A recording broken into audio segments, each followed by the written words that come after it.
Virtually Not Alone Monster Party Gauntlet. So tonight we're gonna do a monster party, monster fight, and it's gonna be a gauntlet, and we're gonna see how many of the monsters in the Monster Party stable of monsters the Monster Party can get through in a gauntlet-like fashion.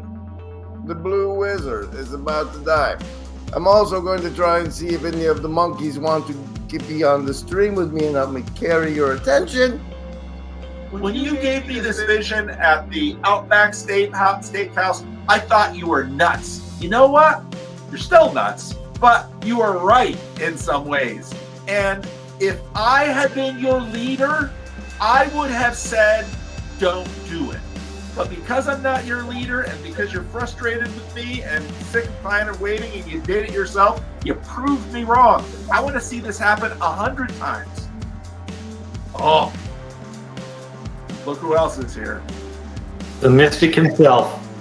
I want to see this happen. You better throw those dice because I'm going to do some mind control here, Grizz. I want to see this 100 times. I want to see you guys start stuff. And just I want to see somebody who's a small fry now someday do something so massive and that Paul Vanderklay is completely forgotten. But the way that history works is that a lot of people do a lot of things and they're never remembered. God knows I'm a Christian, I believe in that. So I'll get my reward in heaven. But my goal is to help all of you whoosh to the degree that I can. Well, same thing. And now Justin's like, yeah, I can critique the little Me Too Christian thing going on here because I'm watching it happen on the big stage. Kind of a thing. I feel like that is a lot of conferences. And also when I go to where it is. Whereas here it's very participatory because of that curated online space where everyone's kind of participating. So the book table isn't really, it's not like we're here to sell books. It's not like that. It feels more like an invitation to participate in some way in a communal activity. John, you may have missed this. Jonathan said that at the very beginning of his first, it was either at the beginning or the end. He's like, he was doing it for himself, but he was also doing it for the people that were coming. I want this to be about connecting people that are artists or that are creative people. Or the downside of that is you also don't have some of the wisdom that the people who have been paying a heavy price for keeping up with the new thing have had all along the way. So again, there's just all of these trade-offs. You could have lunch there. They brought in food trucks that were right outside the conference center. The structure that they built, that they did some intention because you could have lunch there. They brought in food trucks that were right outside the conference center. You could immediately leave and go sit down. And there were platform people hanging out in those spaces too. And then I love that. Again, just watch language develop. Platform people. Who are the platform? Do the platform people come out? One of my earliest memories of Calvin Sem was a vigorous debate broke out at the seminary retreat. And if you think you want to see an awkward group of people, go to a seminary retreat, which is really hilarious because most of them are going to be pastors. At the seminary retreat, and it was my friend who's been on the channel, Kevin Adams, basically stood up and challenged the faculty that they don't come out to the student lounge for donuts. And a particularly prickly professor stands up and says, I don't see the value of having students see jelly, a jelly donut dripping from my face. the other part of it though is, but there wasn't like a hugely intentional effort to force that on people. Whereas I've heard Paul, the conversation I had with Paul Vanderklay about that was having built-in community structures as a part of like estuary protocol, kind of as part of a conferencing. But Pete, I guarantee you, if you had gone, that would not have been your experience, because we would have. We would be having dinner. Yeah, you would. Yeah, and it would have been more than that. I mean, because that happened. Because if you had seen other people, you could, you had been on, even if just sharing a stream once or twice with somebody, is actually pretty powerful. A lot of what's happening in this corner is we are sort of hijacking these technologies and spirits that have been hijacking us. And one of them is the silver screen effect, where you have this illusion that you know someone. I think he's going to talk about it with Malcolm Muggeridge. I don't know if I clipped that part. But you have this illusion that you know someone. You don't really know them, but you know them a little bit. And so what that's meant at these conferences, which I heard again and again and again at Chino, which is there's no small talk. That you know at least someone a little bit so that you can begin the conversation. And again, it's all these trade-offs. You don't really know them, but you know them. It's sort of like, you know, I put where is it? I'm so dyslexic. No, the other way. Gosh, oh man. It's terrible. I put the virtual not alone bubble up for the live stream. So why am I including some of Grizz's branding? Because again, we want people who are 500 subs famous, or 100 subs famous, or 50 subs famous. We want people who are famous. We want people that are more like Tom Bombadil. Now you're going to need your Gandalfs, you're going to need your Aragorns, but you also need your Hobbits and you need your Tom Bombadils. And so I want to point to this.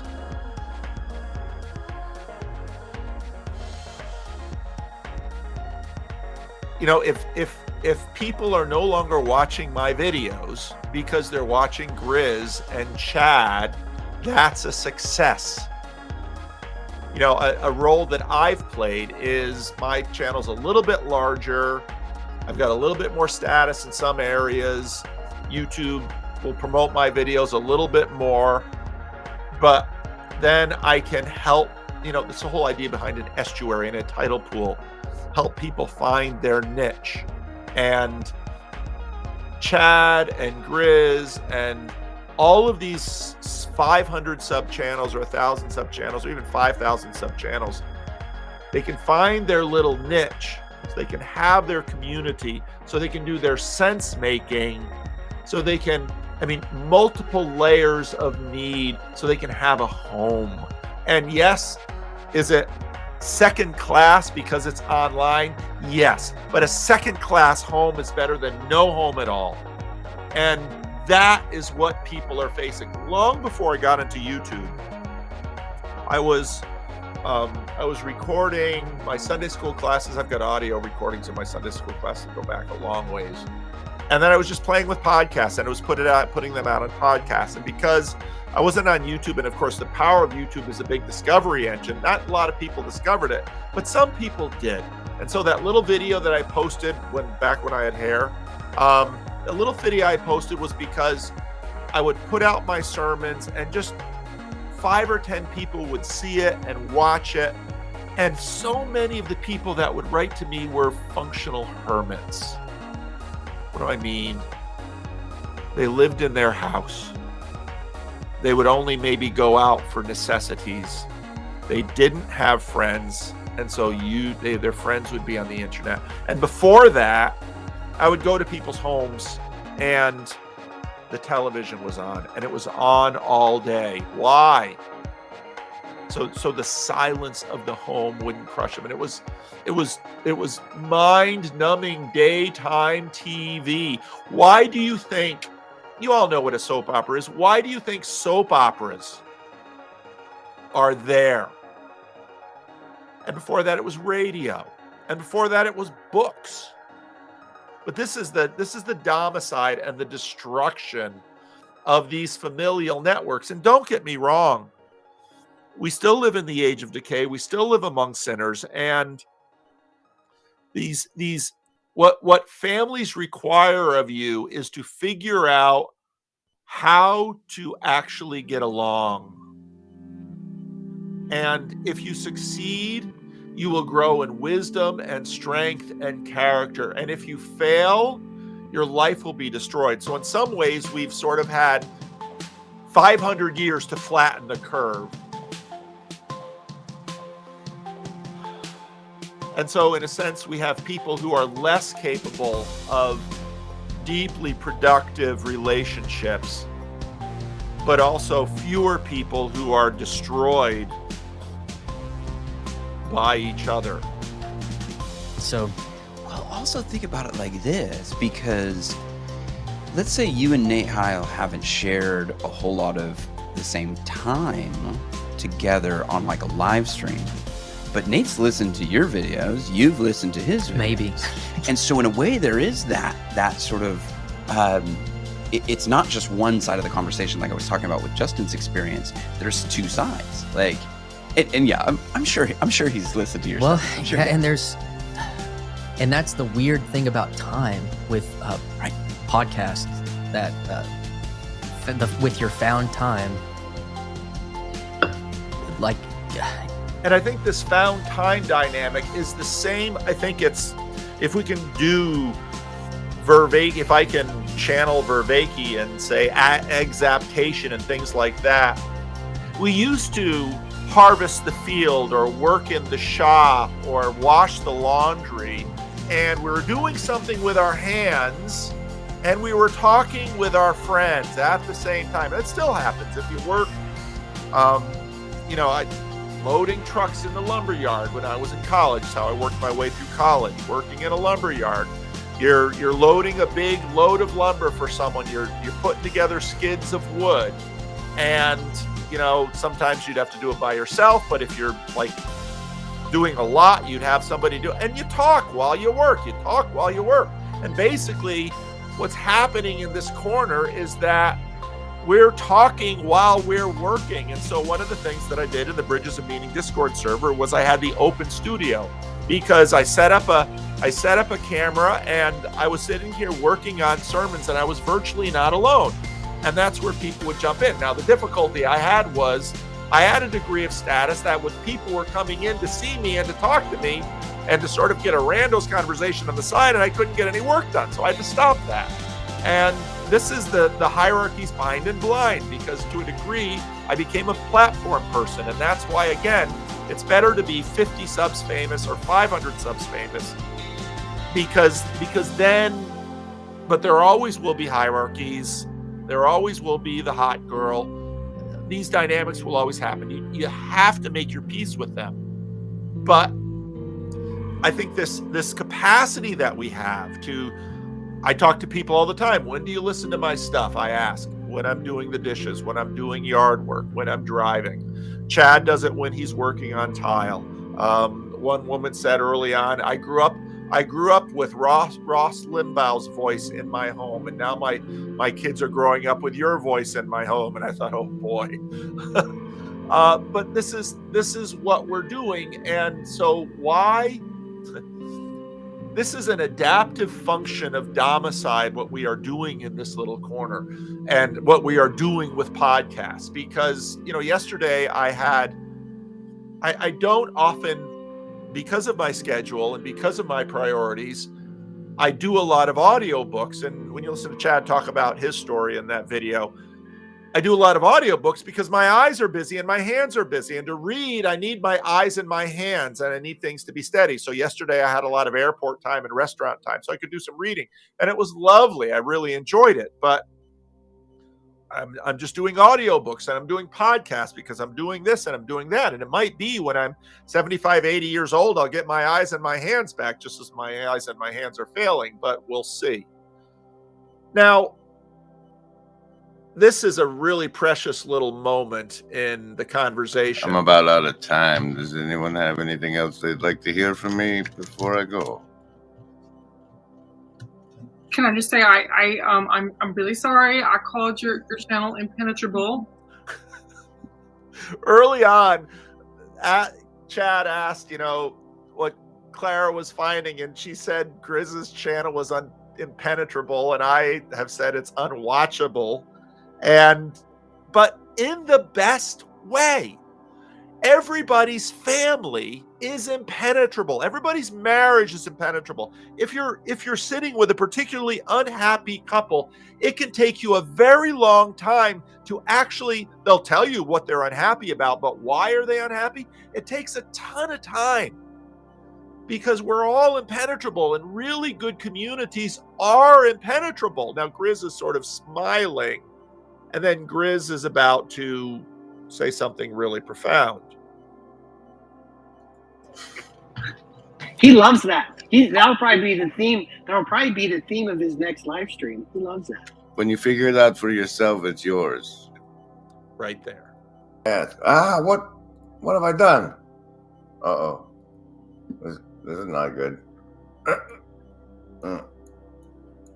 I've clicked too hard or pressed the wrong key, and now horrible things happen. God help us all.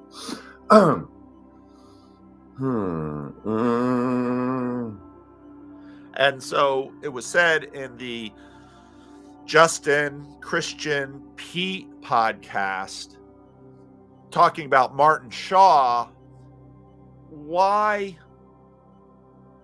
good storytellers hide the gold, but they leave you enough hints to find the gold. I do this with training the dog all the time, because if it's too easy, we get bored. And what did Grizz just say right there? If you find it, it's yours. And that doesn't mean that everybody should watch Grim Grizz's channel. Grim Grizz's channel is full of gaming stuff, insider stuff, Dungeons and Dragons talk. They have savings throws. They have Harry Potter language. There's a generational aspect to Grim Grizz that I can't penetrate because I'm too old.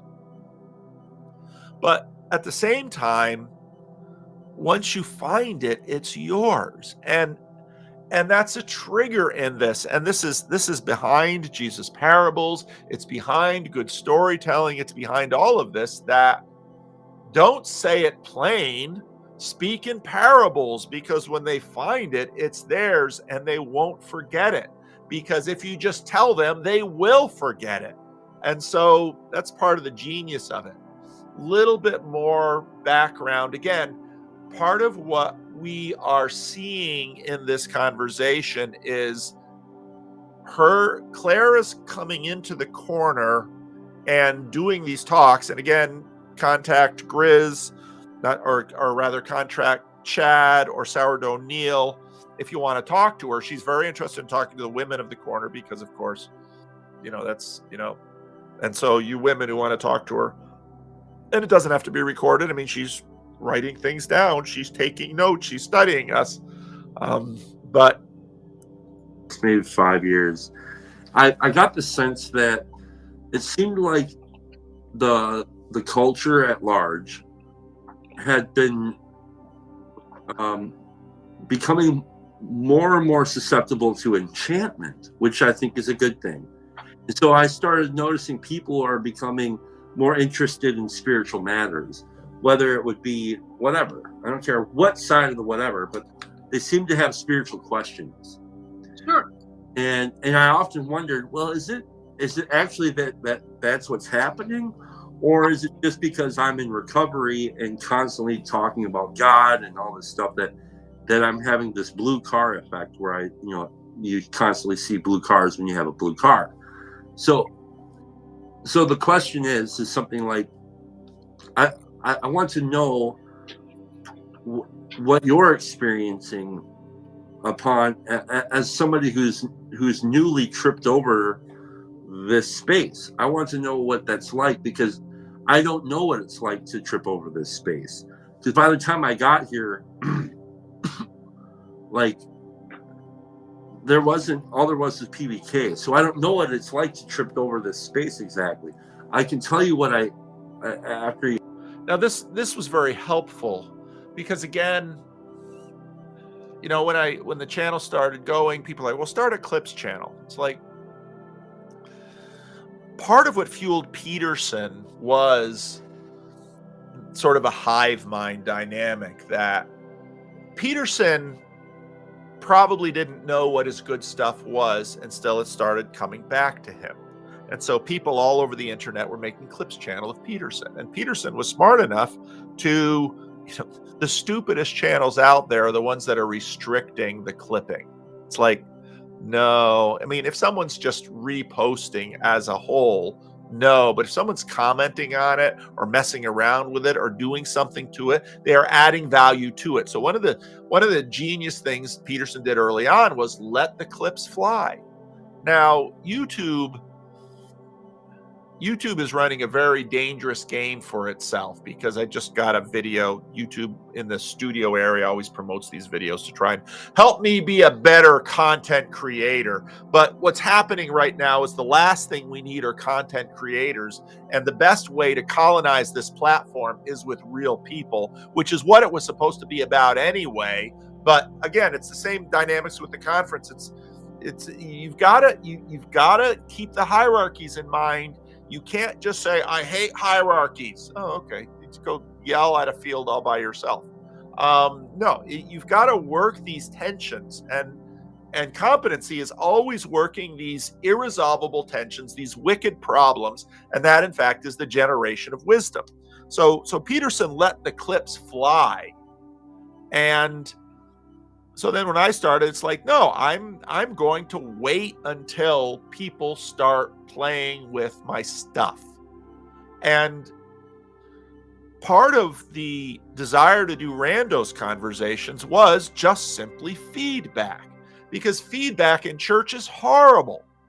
And so it's so funny when MJ was like, I wonder if the pastor is doing surveys. No, a lot of the feedback I have to discern just by watching. And that's difficult because I got this little camera up there. Now with this live stream, I'm keeping an eye. I've gotten better now. I can kind of keep an eye on the live stream as we go on the chats, but feedback is very difficult. And so what's interesting about this is just what we've seen is just like I sort of talked about waves of the Jordan Peterson phenomena. We're seeing waves of the corner, and a new wave kicked off about 4 or 5 months ago with these new kinds of channels and a rush of new channels and a rush of people kind of coming in and doing different things. And that wave was different from, let's say, the wave that had the meaning code and Transfigured and some of these other, and Randos United. So we're seeing a maturing, we're seeing a different wave come in. And again, with every one of these waves, there are always trade-offs. There are wins and losses. It's the same with sort of the Bridges of Meaning Discord server, 4 years ago or so. So there's no going back, and there's always trade-offs. And so then as you evolve, you try to sort of maximize the cost of the trade-offs. Answer. I'll tell you what my experience is like now.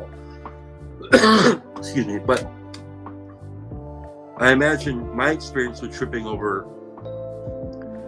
I didn't get to trip over this little corner of the internet.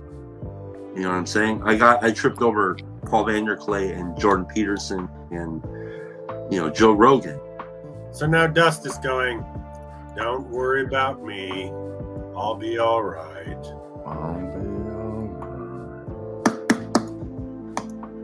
Dear Lord, I've never had this happen before. I don't know how to undo what I've done. I have a very, as you can see. Nope. No. Nope. Shift tab, click. No. Drag it. Drop.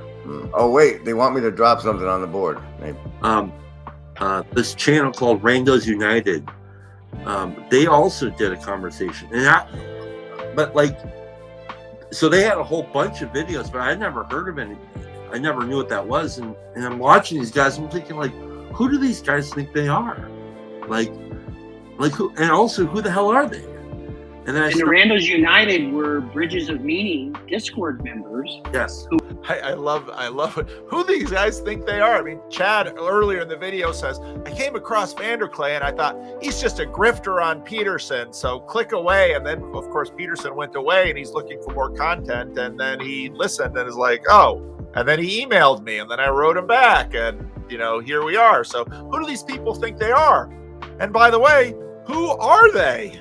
Would have conversations and then it would be posted on, because Paul called it Randos Conversations, right? I have to give credit to Cassidy. Cassidy was the one who named the Randos. So the Randos United became where these individuals started doing these conversations and recording them and then uploading it to the Randos United channel. Yeah, and they are still very good. I think there's almost 700 videos over there. And They are fantastic. And Clara, you have no idea how much work you walked into. You are not going to be lacking for resources. I was very inspired by that concept of posting, of anybody can post, videos on that channel. I was inspired by that to do that here too. So, and that's the other thing we're always kind of like, it's like trading ideas, and like all of my production on this channel now, almost all of it is inspired by the Grim Grizz is Virtually Not Alone. I mean, things like this, No. Well, we don't do that. Things like that. That's something that, just excuse me. I have all this stuff is inspired. We've all inspired each other in some way, or influenced each other to pick up these little tools and use this stuff. So it's very cool. I like to call it like, this is play. We're playing, but it's a serious deal too. So, okay, now the question is, as somebody who has newly found this, like, what is your experience like? What are you seeing? Wow, yeah. So I have to confess here. Howard O'Neill told me about all this stuff like over 2 years ago, and he's like, "Yeah, you're kind of doing what they're doing," and I said, "This a lot. Like, there's so much." I started looking up Jonathan Peugeot and Jordan Peterson and all these people, and I'm like, it's just, I didn't quite understand the significance of what was happening. Let me know, Neil, if you want to say something. No, keep going. I got plenty to say. I didn't understand, like, sort of the meaning that if you sit and sort of listen to some of the content, you're like, wow, these people are really kind of cultivating this, this really rich, and then I guess you got T-Grog on there, and you're kind of like, he's the scapegoat. Okay, sorry, man, we've all been there, and then you got people saying we've all been there.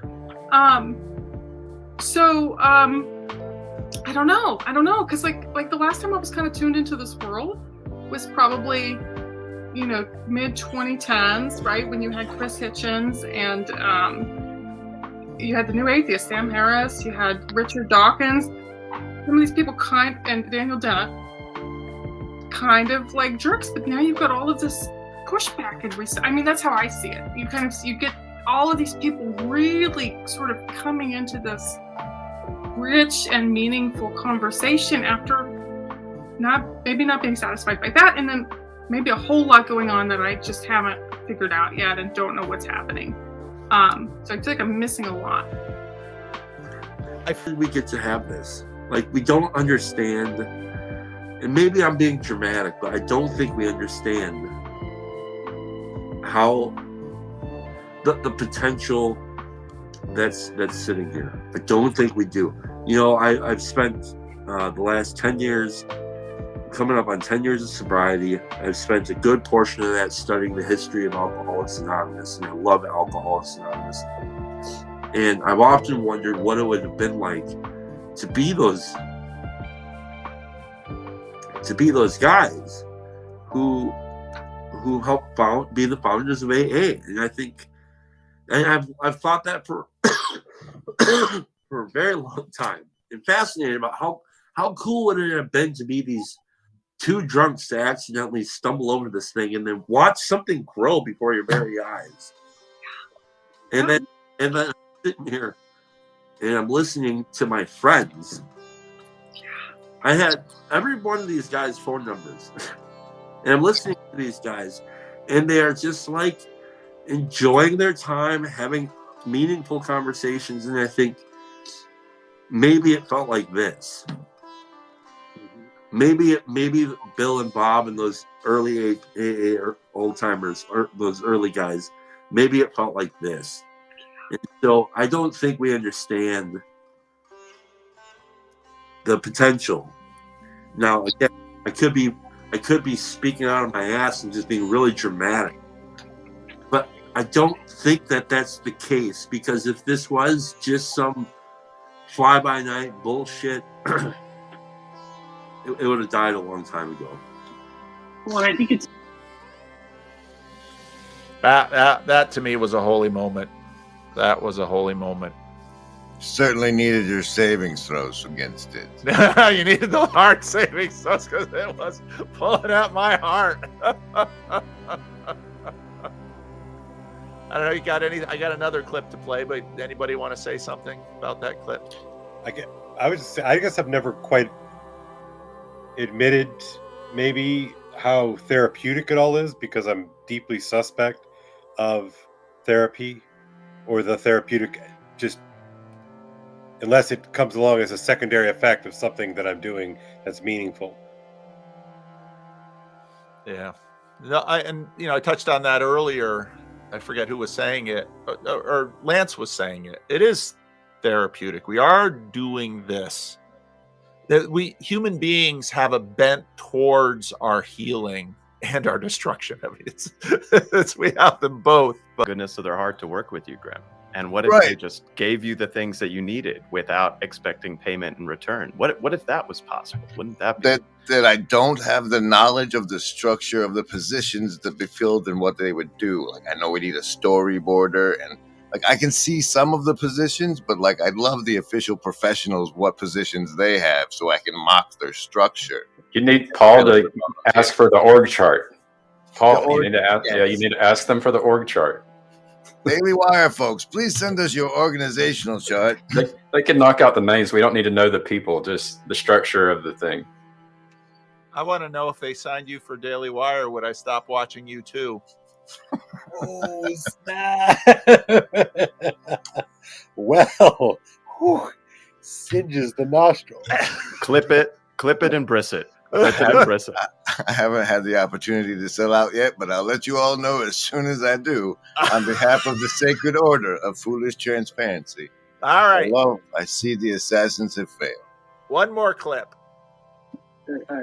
Jonathan Peugeot, Jordan Peterson talk about this stuff all the time. It's like what you attend to, like what you focus on, like is going to manifest itself in your life. So if you're out there consuming all this junk that's out there, I mean, you take on this sort of thing, and to be able to just participate and hear these conversations, which are so unique, right? And then people ask, like, again, they ask really hard questions. People are willing to think out loud, and you're sitting back there like, oh my gosh, I've always thought about that. I didn't have the guts to ask it or whatever, or anybody to talk about that with or whatever. There's this, it's to me, it's almost like a Chad talked about. It's like it's counter-programmed. And kind of that's how it's worked for me a little bit, in that I'm not getting sucked up into this other thing. And when I have time, and it's, there's been peaks, like I've had time where I've had more time to focus, and other times I'm super busy where I just can't keep up at all. Like I went through for a few months where I just couldn't really, I watched very little or whatever, and was kind of a little bit involved with it. But when I actually am participating more and listening more and being a part of this community, like my spiritual life is better. Like spiritually, I'm a better person. It reminds me of these things that can get me into action in terms of practices and so on and so forth. And Bernardo Kastrup had this amazing book called is it the Mass Formation Psychosis or whatever? But anyway, he was talking about like with what's going on right now is that what we need to do is we just need to speak, and really what we're putting out are beacons of light, and people will find their way here. And I think people come here for a lot of different reasons. But if you really want to kind of come down, when you think about, let's just take the Christian angle to it. Jonathan Peugeot is clearly talking about Christian things in terms of a symbolic way and so on and so forth. Jordan Peterson really started to kick off. He had his biblical series, and he's contemplating all the big, hairy questions about God and so on and so forth, right? He tackled Genesis, and then he had his Exodus thing. Like, that's what he's about. Obviously, we're here because there's a pastor in Sacramento named Paul Vanderklay, who's clearly a Christian man, right? So even atheists or people who deconstructed or people who had left the church and been hurt by the church or whatever, all sorts of, or people come in and, maybe they're struggling in some aspect or you know, or maybe they are Christian, whatever it is. There absolutely is a Christian element to this. Our desire is that, like, if T-Grog, like, I don't know if when he first showed up, like, everyone, because he was in the comments, you know, making a lot of comments, and then he finally showed up on the screen, and literally people were cheering. And Grim highlighted this, like, when he finally came up and showed up on the screen, because Paul jokes is that we're running out of atheists. And there's two reasons why we're running out of atheists. Is we're running out of atheists because a lot of the atheists come in atheists, and all of a sudden they find themselves going to church. So there's that problem, because atheists are becoming Christians as they come in this little corner. And then the other thing is like certain folks, because we don't play, if it's just, you won't come in and be able to have some sort of open-minded communication. Eventually this is going to frustrate you if you just keep wanting to do this, and we're kind of like, we get it, but were you open to seeing this? No, this. You know, at some point that becomes here. Yet you'll see someone like Grim, and he, like he said, he wouldn't identify like that. I think he's on his new thing, but I think Grim's still on his journey. I think that he says that pretty explicitly, you know, to some of the stuff. I think he's still on this journey. And so, you know, there definitely is, there absolutely is the Christian element. And again, if you're going to come through Paul, Pastor Vanderclay, you're watching his YouTube channel, he's talking, you know, he has Sunday morning service, he's living still, he's talking, he was always talking about that. People are asking questions, and he's talking about Christianity in this really interesting cultural monologue way. Like, it's incredible how he kind of paints this stuff around them. So there definitely is that draw that I think, even if people don't realize it, there's something about this Christianity that I think people are trying to figure out when they come into it. You think that's fair, Chad? Yeah, I think, yeah, like the. All right, that's my clip. That's all the clips I had lined up. So, have we frightened T-Grog away? Could be all the attention at this point. Could be, but one of the things you get used to as a pastor is people leave, and then a few of them come back. It's like, you know, there's a story about 10 lepers. Jesus heals them all. One comes back. And, you know, there is, we have so much the mind of a machine. And when Jesus is talking about this stuff, it's like, this is how the world works. So we'll see. We'll see. I think Chad, when he was talking about the practices, like I've heard like Grimgrows talk about, I guess there's some branding where there's something about self-control, but our environment and our practices are so powerful. Like, we change our environment or change our routines and our practices, and it looks like self-control. You know, it looks like all of a sudden your mind starts working different. So I thought that was really interesting about the clip you showed. And I guess we're kind of doing that as well, right? We're doing a practice of some kind instead of watching the nasty thing on Netflix that Kel mentioned at one point. Well, in Lance's comment, I mean, all the attention is about people deconstructing from religion and no longer going to church. Where's all the attention about people deconstructing from the political grip? I mean, a 2015 hit and it's like, I'm done.